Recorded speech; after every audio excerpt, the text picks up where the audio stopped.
Hello and welcome to MythCast number 5 with me, your host, Clan Mythology's vocal terrorist, Jesse Voctor Rain. So, for those of you who have only just joined, well, you should click on that playlist button and go back to number 1 because you've missed some awesome replays. But I am Clan Mythology's StarCraft 2 commentator. I provide them with content, and one of the things I do is this. It's called MythCast, where I take replays that their players send me and I talk over the top of them and tell you how friggin' awesome their players are, because by God, their players are awesome. So today we're seeing Mythology's Terran player, Nathan. He is going up against Goedebuur. I will pronounce that wrong. I apologise if you're watching this, Goedebuur, or if in fact you are of a country that speaks a highly Germanic language and hate me for my pronunciation, but there is nothing else I can do in that regard. So, Nathan, despite the fact that this is TVP, is going to be doing a little wall-off. Why? Well, sometimes it's a force of habit. Sometimes, you just get so used to doing this that you do it in every matchup. Sometimes it means you got sneaky plans going on, but with no particularly quick barracks going down, I'd say it's a fast expand build where he will build the command center here. He'll throw a supply depot down here and throw the command center here. That's no, actually, it looks like he is going to build it on the low ground. Okay, so there is zero reason to build it here other than habit. I guess it allows you to make a fairly quick wall-off, but you're up against a Protoss. Wall-offs aren't going to help you because Stalkers and Zealots are just going to bust them so quick. It's not like you're up against the Zerg, and sometimes it just gives them free stuff to kill. And of course gives your units less room to move. So Goedebuur is going to be going one base double gas, cyber core. So it's not the fastest of fast expands, but it is also not indicative of anything too cheesy. We've got 2 workers in each gas, so there's nothing heavy going on.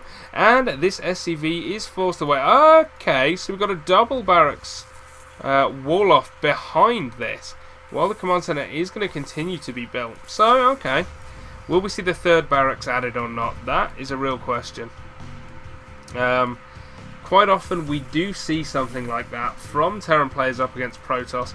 Obviously you want the 1st barracks done so you can make the orbital command, and then you add gas behind it once you can start cranking out some units to deal with any of that annoying Zealot Stalker pressure. However, he's going to want to get a bunker. Yeah, thank you, Nathan. You were worrying me a little bit there, because we're seeing a proxy pylon go down, and we're seeing some chrono boost action happening on Warp Gate and on Gateway, and usually this means you're going to get hit by, well, just a couple of Stalkers. Right now we don't have the Zealot out, I believe. Nope.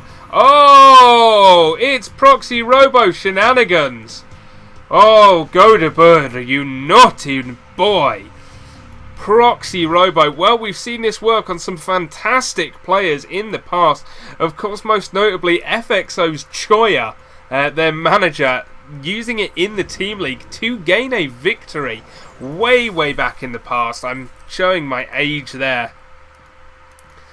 So, with 1 Stalker out at the moment and a 2nd gateway being added, this could be bad for Nathan. Oh no. Oh no, Nathan, no. Nathan is expanding again. He's doing the double expand right now. He only has 2 barracks and they're not even constantly producing. We only now have the 2 gas going up rather. Nathan, no. Immortals are going to start to come out of here and everything is going to start dying. This is not a good position to be in. Another gateway being added. Oh my word. We've got some Stalkers doing some pressure here. Of course we have the bunker here, but it's only 1 bunker. There's only 4 Marines in it. There's 1 behind it. Immortals will bust this bunker so frigging hard. And with this 3rd base going up, Nathan is spending so much money right now on everything but units and tech. And that's what he needs. He needs units and tech. Nathan, if you hold this off, I'm quite happy to proclaim you one of the greatest Terrans in the UK, but I have a bad feeling about this. Oh yes, I do.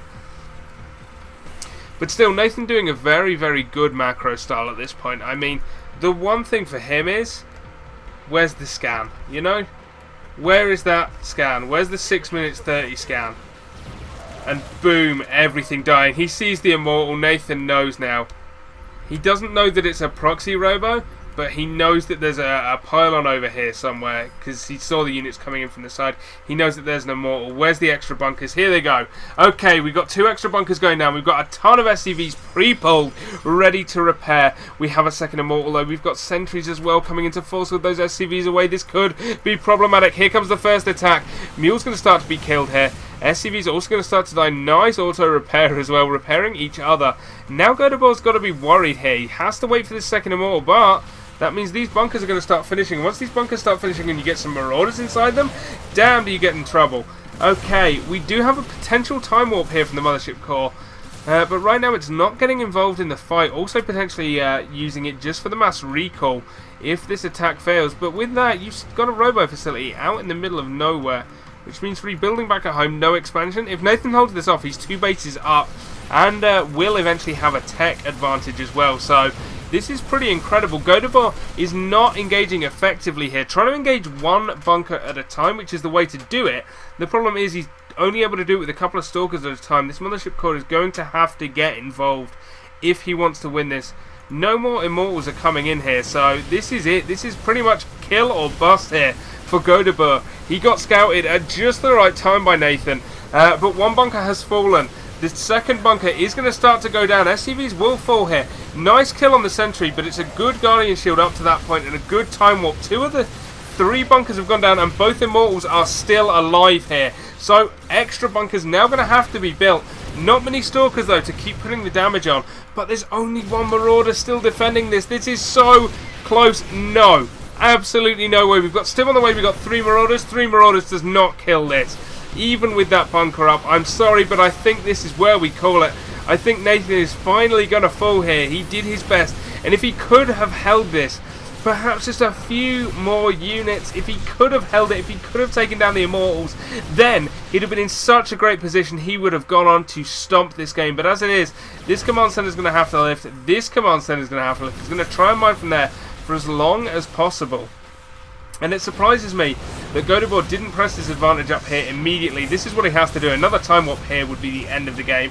I mean, it's pretty much the end of the game as it is. The only thing for Nathan is this hidden third base that as of right now, Goedebuur does not know about. And here come the Widow Mines. There is no observer here. Wow, well that's interesting. The only thing is they can actually just beast it. There's so much here. They could walk in past those and start doing damage to the middle line and the production facilities. So it's not going to be a big deal, I think, in the long run. I know this from experience because I did it against Odin when I 4-gated him and he made a ton of Widow Mines. And I was like, I've got Stalkers, they can take the shots and they can just run. They can take 1 shot, run past it and get straight into the mineral line. So now we've got bunkers going up in the main from Nathan. Nathan has a ton of money, he just can't make good use of it, unfortunately. Because he's in this position where he's being picked off piecemeal. He's going to try and get more bunkers up. The starport's done, but it can't do anything. Now the observer is done, and the Widow Mines will fall here. And, well, another good time warp. That is called time. Yeah, another good time warp. And once again, Nathan's in trouble. Absolute props to this guy. But how long he has held off this push for. Doing his best over here with mules and SCVs to get the production facilities out and the units out required to hold against this. But at the end of the day, what are we at now? We're up to 16 workers killed, and in the worker count, well, it's 19 to 23, which isn't the worst when you've got 3 bases, but all these SCVs will now die. And unfortunately, for the first time, while I'm casting a Mythology player, it looks like he's lost the game. Unfortunate, but it will happen at times. But all credit to Nathan here for how well he held against this, for how long he held against it. Incredible stuff there by Mythology's player Nathan, but congratulations to ESHSE's Goedebuur. Guys, that's it for today. If you want more from Mythology, well, go check out clan-myth.com or stick around for next Tuesday, where on Twitch TV /MythOdin, I'll be hosting the second episode of Myth TV, where I will be receiving some wonderful coaching from none other than Zeno himself. Oh, it's gonna be fun. I'm gonna try and learn not to get supply blocked. Thanks very much for watching, guys. Stick around for more Vokta gaming content in the future and more Mythology content. and I hope you have a wonderful week, and I'll see you all on Tuesday.